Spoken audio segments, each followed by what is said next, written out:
mas quero começar falando de Igreja Católica. Tá? E por que de Igreja Católica? Porque a gente está vivendo um momento no Brasil em que alguns ditos católicos estão rezando e torcendo para que o Papa Francisco morra. E não sou eu que estou dizendo isso. Eu vou colocar aqui um vídeo rápido do padre Camilo, da TV Aparecida, em que ele está fazendo essa denúncia. No sermão dele, na condução da missa.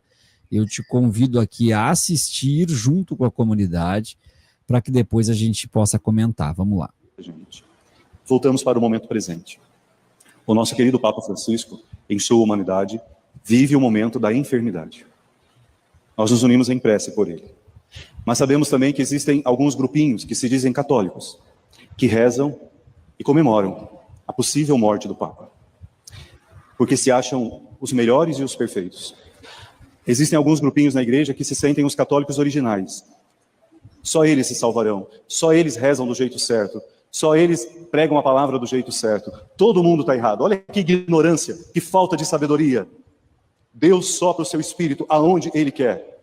E neste conflito onde grupinhos dentro da igreja que se dizem católicos, porque são de títulos, porque não conheceram nada daquilo que Jesus ensinou, não aprenderam nada da verdade do amor.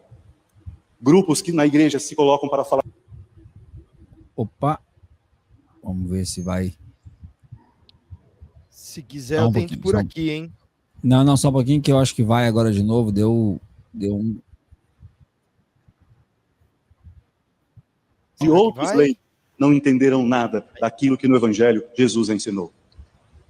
E como é triste reconhecer que existem pessoas hoje que, em vez de fazer o bem para o próximo, vivem em cima de discursos de condenação. Tem pessoas desses... Renato, a extrema-direita, inclusive os parlamentares federais, têm se posicionado desta forma há bastante tempo. Ainda quando o Olavo de Carvalho era vivo, ele já fazia coro a respeito do Papa Francisco. Essa questão, ela demonstra que não é uma questão de fé, mas uma questão de alinhamento ideológico, até mesmo em relação ao Papa, Renato? Com toda certeza. Olha, veja bem, na própria Escritura Sagrada está escrito que Jesus disse: eu sou o caminho, a verdade e a vida. Aqueles que torcem e reivindicam a morte como bandeira política, com certeza se abraçam na mentira e desviam do caminho da retidão. Exemplo maior é o slogan do bolsonarismo, que alavancou nas redes sociais, sobretudo com pré-adolescentes que sofreram lavagem cerebral de games, Counter-Strike, entre outros games famosos, e que acreditam que retirar a vida de um ser humano é simplesmente anular um perfil, resetar um jogo, cancelar um CPF, e que vem graça nisso, e que por isso apoiaram o slogan de que bandido bom, bandido morto. Nós sabemos que o próprio bolsonarismo abarrotou a institucionalidade, os seus gabinetes de bandidos, tendo como principal representante o Adriano da Nóbrega, que teve a sua mãe trabalhando no gabinete da família Bolsonaro, que foi homenageado pelo Bolsonaro, enquanto estava preso, inclusive, né, ganhou medalha no Rio de Janeiro. O filho do Bolsonaro namorou o vizinho do Bolsonaro, que coincidentemente era o Queiroz, que foi pego com diversos fuzis e que tinha matado muita gente, que depois soubemos comprovadamente que era um dos assassinos aí da Marielle Franco. Então essa gente aí são adoradores da morte, né? Promovem a necropolítica, que é o capitalismo levado às últimas consequências, a desvalorização do ser humano, que é o fascismo, né? Então o fascismo gerou uma religião própria, e essa religião produziu uma idolatria, que é a idolatria do bolsonarismo. As pessoas já não querem mais converter uns aos outros em cristãos nessas igrejas. Não em todas, mas numa grande maioria delas. Querem converter as pessoas ao bolsonarismo. E esse tipo de idolatria, mais hora, menos hora, cairá por terra. Eu tenho fé.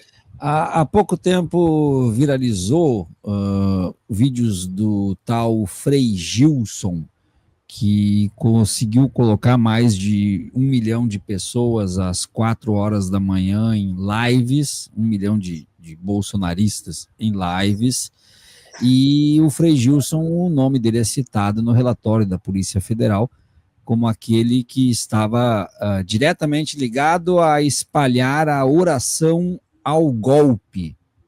Então, a gente tinha, além de um braço evangélico, também um braço católico deste tal Frei Gilson. Hoje, se a gente digita nas redes sociais Frei Gilson, o que a gente encontra? A gente encontra os filhos do Bolsonaro, só não tem o Malafaia defendendo que seria alguma coisa estranha, parlamentares bolsonaristas, todo mundo defendendo o Frei Gilson porque ele leva a palavra de Deus às 4 horas da manhã para os fiéis, mas na verdade ele estava diretamente relacionado naquele momento de construção da minuta do golpe e pedindo oração pelos golpistas, foi várias vezes rezar na frente dos acampamentos dos golpistas.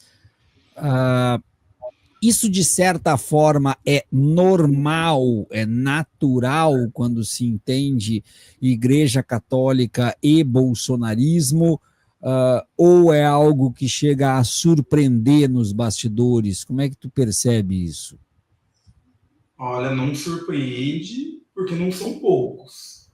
Foram muitos os padres, os líderes religiosos da Igreja Católica também. Não digo da Igreja Protestante, que os neoprotestantes, os protestantes da teologia da prosperidade, que veem na riqueza um sinal de bênção, de graça divina e de sucesso no âmbito religioso, inclusive, né, pervertendo absolutamente a doutrina de Cristo, que dizia que bem-aventurados os pobres, pois herdarão os céus. Essas pessoas que perverteram a palavra de Cristo nas neopentecostais se tornaram, inclusive, maioria, declarada, expressa. Mas na Igreja Católica também, essa institucionalidade da Igreja Católica, infelizmente, é reacionária. Por isso, torcem para as desgraças acontecerem com o Papa Francisco, que é alguém muito corajoso. Eu dou meu testemunho. Eu tive, Viário, na Itália, em Assis, durante o período em que eu fui caçado aqui em Curitiba, quando eu era vereador. As pessoas caçaram meu mandato e disseram, olha, ele é anticristão, ele entrou numa igreja, numa manifestação, e daí já começaram a inventar um monte de fake news, dizendo que eu desrespeitei, dizendo que havia uma missa durante o momento que a gente entrou, e a igreja estava vazia, e a própria igreja organizou, um setor da igreja organizou a minha ida até Roma. Passei em Roma e depois fui no encontro em Assis, na Itália, que se chamou Economia de Francisco. E o próprio Papa Francisco disse que é inconcebível qualquer tipo de aliança entre a igreja e o modelo capitalista de organização da sociedade, que se baseia na exploração do ser humano pelo ser humano e que tende sempre a descartar aqueles que não produzem ou que não consomem. Então, o ser humano deixa de ser, segundo a teologia cristã, luz do mundo, sal da terra, para se transformar em um objeto, em um instrumento que é utilizado por outrem.